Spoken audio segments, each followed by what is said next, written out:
Hello everyone, magandang oras sa ating lahat. Welcome to my videos. Maraming salamat sa panonood at lalo na sa mga nag-subscribe. Thank you guys. Kung bago ka pa lang dito sa aking videos, huwag kalimutan mag-like and subscribe para updated ka sa aking mga bagong upload na mga videos tungkol sa mga barya.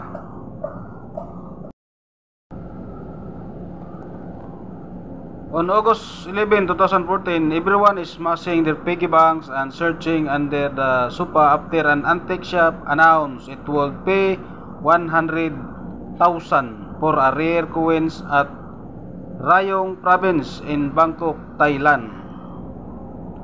2014 yan guys. Ito yung kanyang picture guys. Issuer niya is Thailand, King Bhumibol Adulyadej, Rama 9, 1946 yung date hanggang 2016. Type niya is standard circulation coin.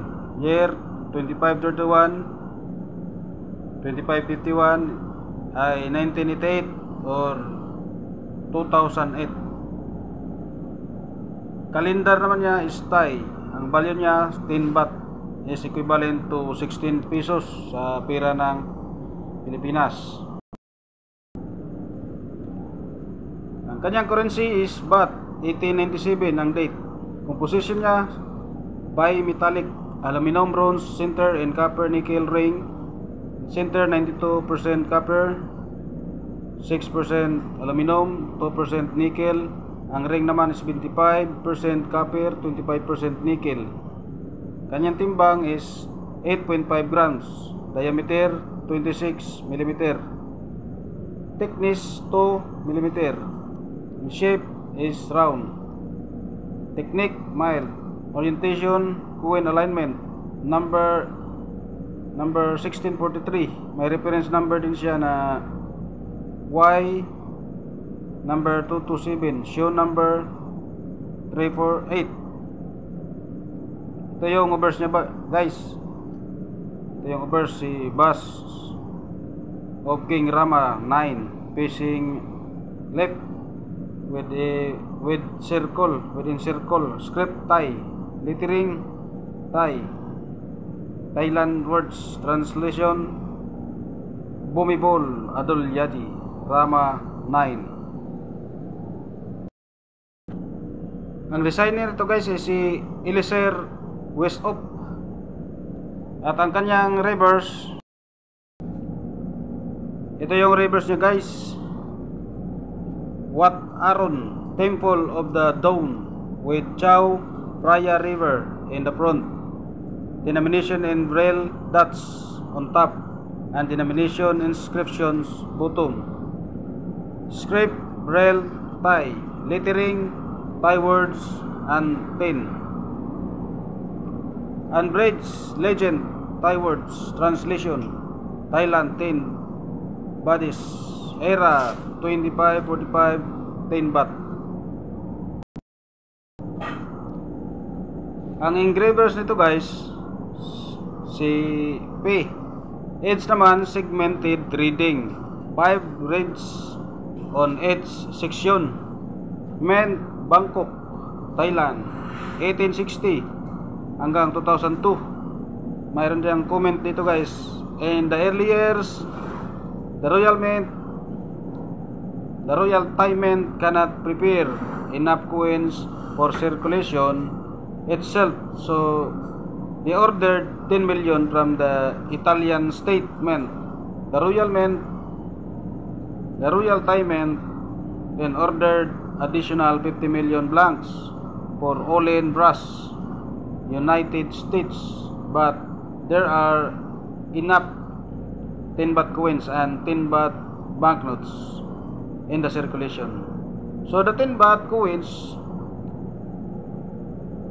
minted with 2533 or 1990 were made for a coin exhibition in England to promote the fact that the 10 baht coins would now be the only 10 baht denomination. 10 baht banknotes will not be produced after that.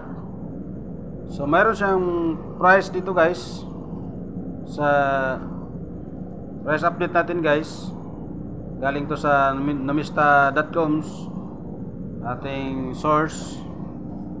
Yung 2006 is mayroon lang siyang 16% na nilabas sa out of 128,903,000 example. So ang kanyang fine guys is 16 pesos. Ang very fine is 16 pesos din. Ang extra fine is 31 pesos. So dito naman tayo guys sa 2008, may 21% siya na nilabas sa out of 179,165,360 examples. Kanyang very good is 20 pesos, fine 20, very fine 20, extra fine 26. About uncirculated is 30 and almost uncirculated is 37. So ito yun guys. So mayroon din tayong 2017 at ang kanyang presyo ay wala pang presyo. So ito yung ano natin guys. Ang topic natin ay tatlong piraso na Thailand coins. Ang hinahanap pala nito guys ay ang taon na 1990 or 2533 1990 dahil 100 pieces lang ang ginawa nito at ang nailabas ay 0.18% lang. So kung sino makakita ng year nito na 1990 ay mahal yun kasi yung antique shop doon sa Rayong province sa Bangkok ay nag-offer ng 100,000 baht Thai coins. 100,000.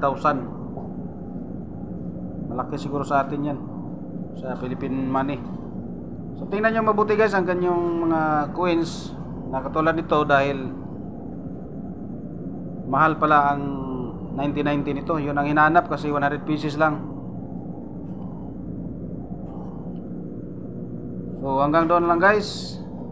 Maraming salamat sa panonood at huwag kalimutan mag-like and subscribe para updated ka sa aking mga bagong upload na mga videos. God bless sa ating lahat.